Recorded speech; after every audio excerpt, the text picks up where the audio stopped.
MCash account থেকে আমার বিকাশ অ্যাকাউন্টে ইনস্ট্যান্ট টাকা ট্রান্সফার হয়েছে এবং আমার বিকাশ অ্যাকাউন্টে টাকাটি যুক্ত হয়েছে। এভাবে চাইলে আপনারা এমক্যাশ অ্যাকাউন্ট থেকে সহজেই মিনিটে বিকাশ অ্যাকাউন্টে টাকা পাঠাতে পারবেন। এই টাকাটি কিন্তু ইনস্ট্যান্ট যুক্ত হয়। এমক্যাশ অ্যাকাউন্টের মাধ্যমে বিকাশ অ্যাকাউন্টে টাকা ট্রান্সফার করার জন্য সর্বপ্রথম এমক্যাশ অ্যাকাউন্টে প্রবেশ করতে হবে। এমক্যাশ অ্যাকাউন্ট একটি ইসলামী ব্যাংকের মোবাইল ব্যাংকিং সেবা।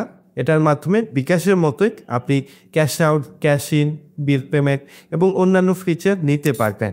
এমক্যাশ মোবাইল ব্যাংকিং যদিও জনপ্রিয়তা খুবই কম, তারপরেও তারা কিন্তু মোবাইল ব্যাংকিংয়ের প্রথমেই এই সেবাটি নিয়ে এসেছে।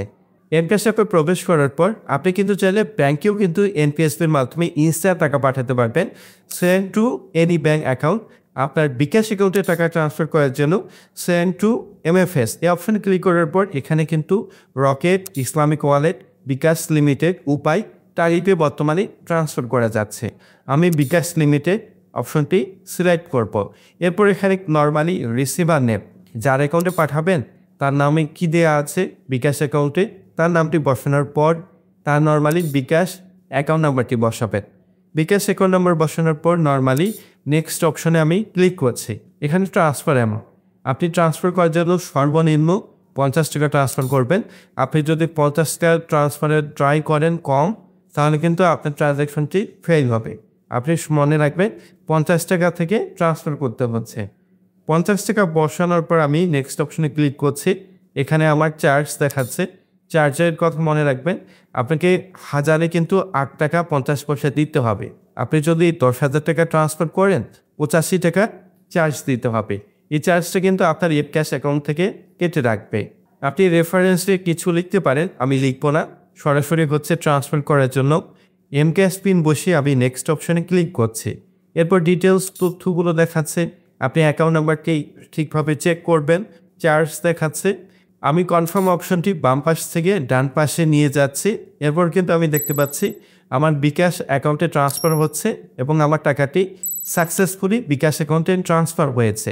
দেখতে পাচ্ছি বিকাশ থেকে নোটিফিকেশন মেসেজ দিয়েছে এবং এমক্যাশ থেকেও ট্রান্সফার সাকসেসফুল হয়েছে এনপিএসবির মাধ্যমে, এটাও কিন্তু আমি পাচ্ছি। বিকাশ অ্যাপে প্রবেশ করে দেখতে পাচ্ছি ট্রানজ্যাকশনের মধ্যে এমএফএস টু বিকাশ, এটা এমএফএস গেটওয়ের মাধ্যমে বিকাশে টাকাটি যুক্ত হয়েছে, এটা কিন্তু লেখা আছে। এখানে যদিও আমি বাংলা কিওয়ার্ডের লোগো দেখতে পাচ্ছি, এখানে এনপিএসবি থাকার কথা ছিল, বিকাশের এটা আপডেট করা উচিত যেহেতু এনপিএসবি গেটওয়েটি ব্যবহার হচ্ছে। এভাবে চাইলে আপনারা খুব সহজেই এমক্যাশ অ্যাকাউন্ট থেকে বিকাশে টাকা ট্রান্সফার করতে পারবেন। এখানে সুবিধা হচ্ছে কি, আপনি যদি ব্যাঙ্ক অ্যাকাউন্টে টাকা ট্রান্সফার করেন হাজারে 8 টাকা 50 পয়সায় ট্রান্সফার করতে পারবেন। আপনাকে 85 টাকা 10,000 টাকা চার্জ দিতে হচ্ছে। যখন বিকাশে এমএফএস অপশনটি চালু হবে, বিকাশের এমএফএস এর মাধ্যমে নগদ অ্যাকাউন্ট থেকে শুরু করে অন্যান্য মোবাইল ব্যাংকিং, রকেট, উপায়, এমক্যাশ ট্রান্সফার করতে পারছেন। এই সুবিধাটি কিন্তু খুবই ভালো হবে। যদি বিকাশের চালু হয়, বিকাশের সেবার মাধ্যমে আপনি এই সেবাটি নিতে পারছেন। লিমিট বিষয়টি জানিয়ে দিই, আপনি কিন্তু এনপিএসবির মাধ্যমে দৈনিক সর্বোচ্চ 50,000 টাকা ট্রান্সফার করতে পারবেন, সর্বনিম্ন অ্যামাউন্ট 50, এবং আপনি মাসিক কিন্তু 3 লক্ষ টাকা পর্যন্ত ট্রান্সফার করতে পারবেন। ট্রানজ্যাকশনের যে লিমিট আছে, লিমিট অপশন থেকে দেখতে পাচ্ছেন। আপনার এমক্যাশের সেবাটি কেমন লেগেছে কমেন্ট করে জানাবেন। যদিও এমক্যাশের অতটা জনপ্রিয়তা নেই, তারা প্রথম অবস্থায় কিন্তু ভালো ভালো সুবিধাগুলো দিচ্ছে।